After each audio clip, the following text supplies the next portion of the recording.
Breaking: King Charles just confronted President Biden in front of world leaders over British sovereignty. And what Joe Biden said back was so harsh that Keir Starmer's own cabinet is now planning an emergency meeting to deal with the fallout. We're talking about a fight that could destroy the special relationship forever. And what happened in the 47 minutes after this confrontation will shock you to your core.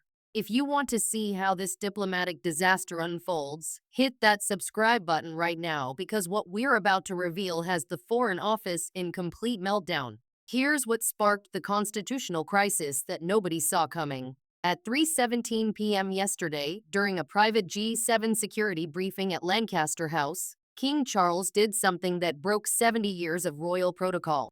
The king wasn't supposed to be there at all. These meetings are strictly for heads of government, not constitutional monarchs. But Charles walked in unannounced, dismissed his security detail, and sat down directly across from President Biden. His message was crystal clear, and multiple sources inside that room confirm every word. The atmosphere changed instantly. Senior diplomats described the tension as suffocating, but Biden wasn't having any of it.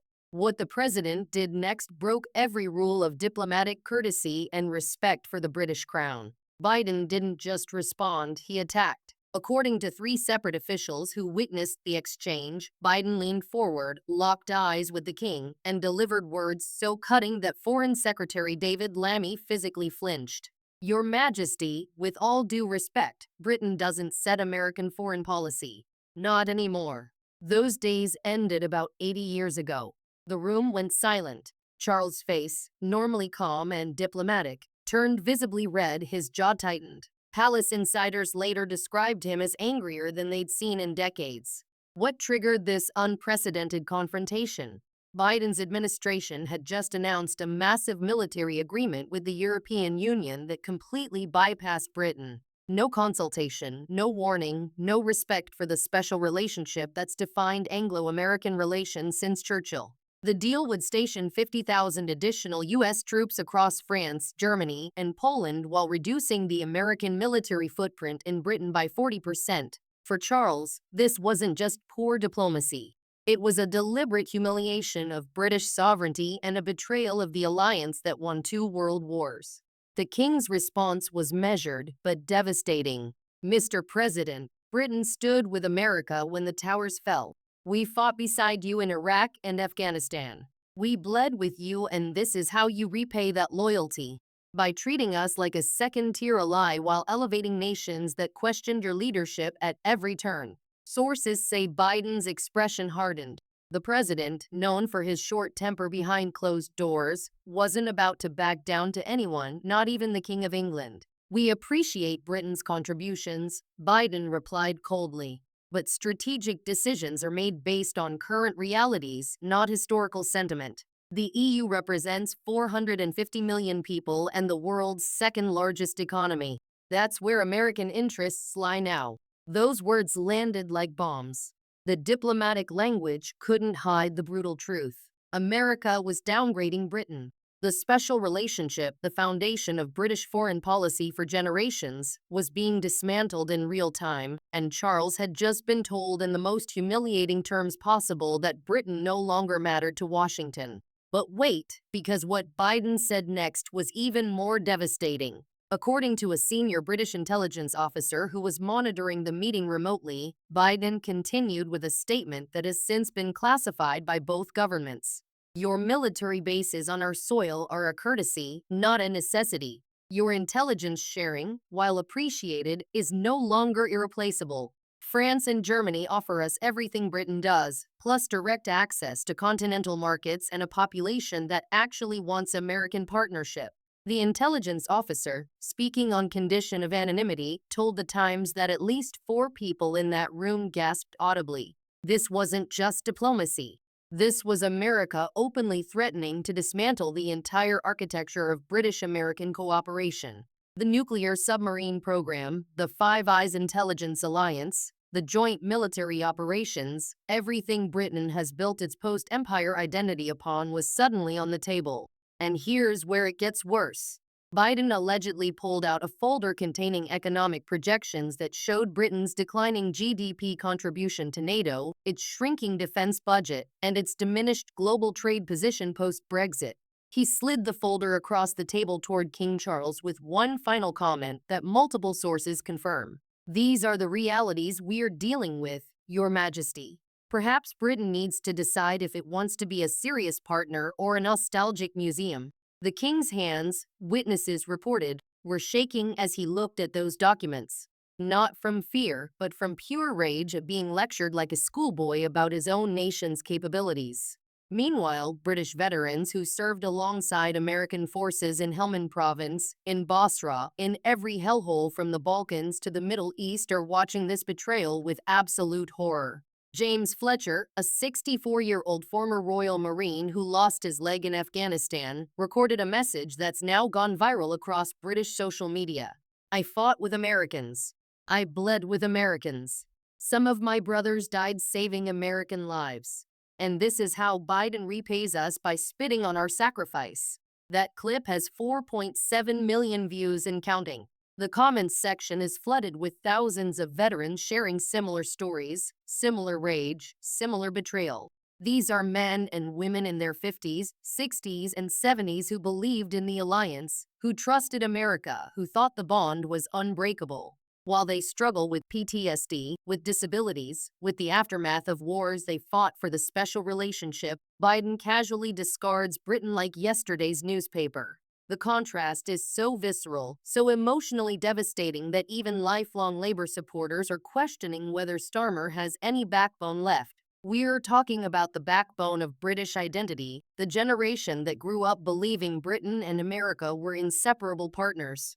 And Biden just told them that partnership is over. Then something happened that nobody could have predicted. Starmer, who had been sitting silently throughout this entire exchange, finally spoke. But instead of defending British interests, instead of standing with his king, Starmer did something that has stunned the entire nation. He agreed with Biden. At 3:52 p.m., with Charles still visibly furious, Starmer addressed the room with words that may end his political career. "The president makes a fair point," Starmer said carefully, glancing nervously between Biden and the king. "Britain must adapt to new realities. We can't live in the past.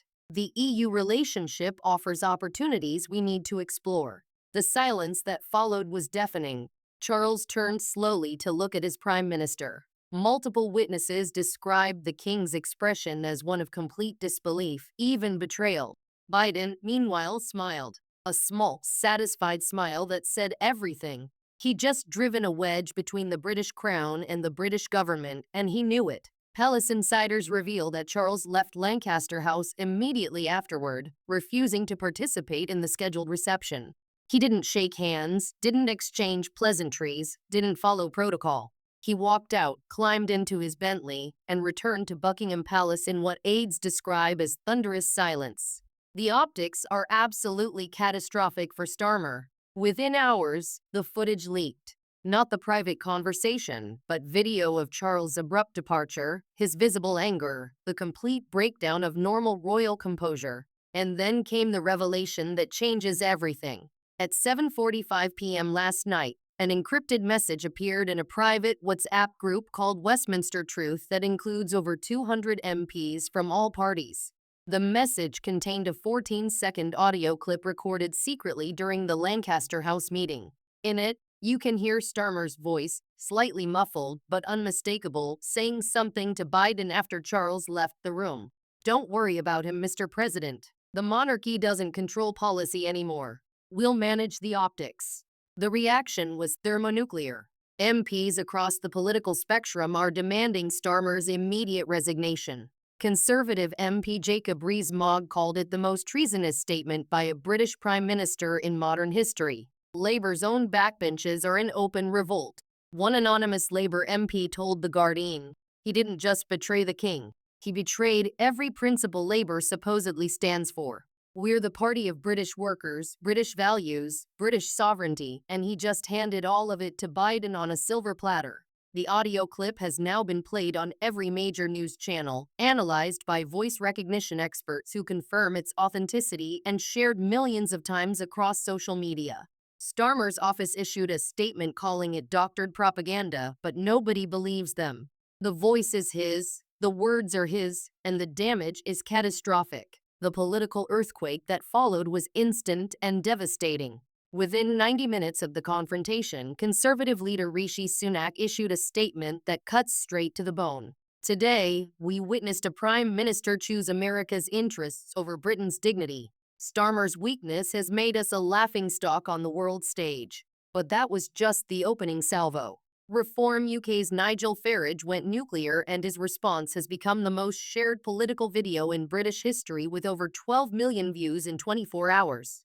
Standing in front of a Union Jack, Farage delivered a speech that captured the fury sweeping across Britain. King Charles defended our nation. He stood up for British sovereignty, and Starmer stabbed him in the back to curry favor with a president who openly despises us. This isn't leadership. It's cowardice. The polls reflected the devastation immediately. An emergency YouGov survey showed Starmer's approval rating collapsed from 38% to 19% in a single afternoon. That's not a decline. That's a complete implosion. Labour's support in key constituencies dropped by double digits. In working-class areas across the north, the red wall that Labour fought so hard to reclaim, support hemorrhaged to Reform UK.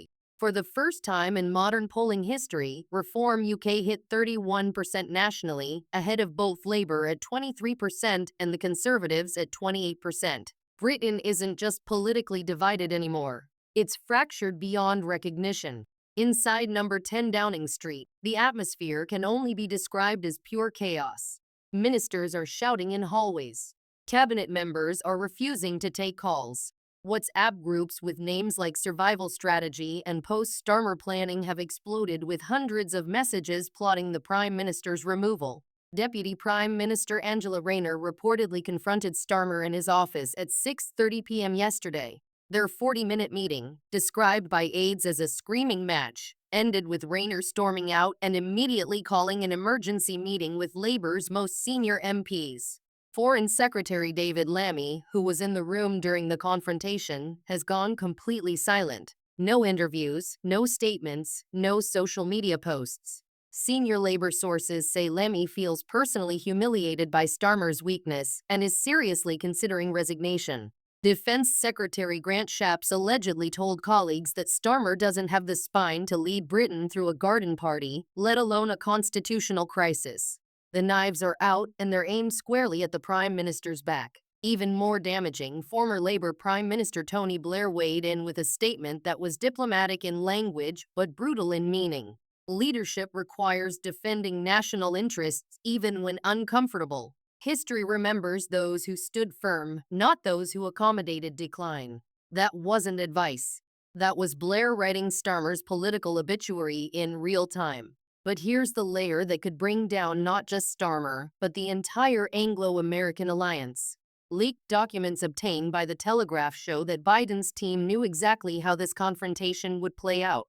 American diplomatic cables sent 3 days before the G7 meeting explicitly discussed managing British sensitivities and containing royal interference. One cable marked classified and sent from Secretary of State Antony Blinken's office contains a line that should terrify every British citizen. The UK must understand its diminished role in American strategic planning. If necessary, public clarification of this reality may accelerate their acceptance of post-Brexit limitations. Think about what that means. The Biden administration deliberately planned to humiliate Britain. This wasn't diplomatic miscommunication or cultural misunderstanding. This was calculated strategy designed to put Britain in its place. If these documents are authentic, and 3 separate intelligence sources confirm they are, then Biden didn't just insult King Charles accidentally. He meant every word. The American president came to London specifically to tell Britain it no longer matters.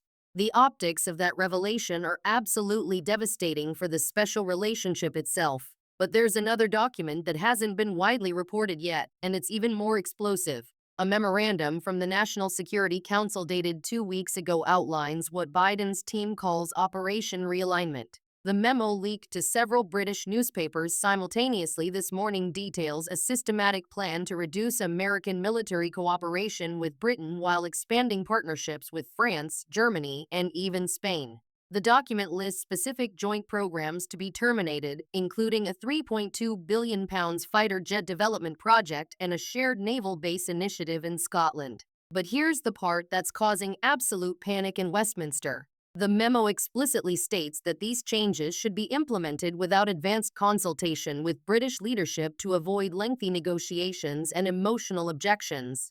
They planned this betrayal down to the smallest detail. They knew Britain would object, so they decided not to tell us until it was too late. Senior military officials are privately calling this the biggest strategic disaster since Suez. One retired general speaking anonymously to the Daily Mail put it bluntly. We've been treating America as our closest ally while they've been treating us as an impediment to their European ambitions. We were fools. Meanwhile, Nigel Farage isn't just capitalizing on this disaster. He's rewriting British politics in real time. While Starmer hides in Downing Street and Biden flies back to Washington, Farage has launched a nationwide Defend Britain's Dignity tour that's drawing massive crowds in every city. In Manchester yesterday, 15,000 people packed into the arena to hear him speak. In Birmingham tonight, the venue sold out in 47 minutes. His message is simple, powerful, and resonating with millions. They betrayed our king. They betrayed our veterans. They betrayed Britain itself. And in the next election, we will make them pay. Reform UK membership applications have crashed the party's website twice in 24 hours. Small donations are flooding in from working-class Britons who feel abandoned by both Labour and the Conservatives. For the first time in British political history, Farage looks like a genuine Prime Minister in waiting, not just a protest candidate. The establishment thought they destroyed him with Brexit. Instead, they've created a political force that could sweep away the entire British political order. And through all of this, one terrifying reality becomes clearer by the hour. This isn't just about one confrontation or one diplomatic disaster. Britain's entire position in the world is collapsing. The next 72 hours will determine whether Britain remains a sovereign nation with global influence or becomes a forgotten island clinging to memories of empire. King Charles reportedly convened an emergency Privy Council meeting at Windsor Castle last night.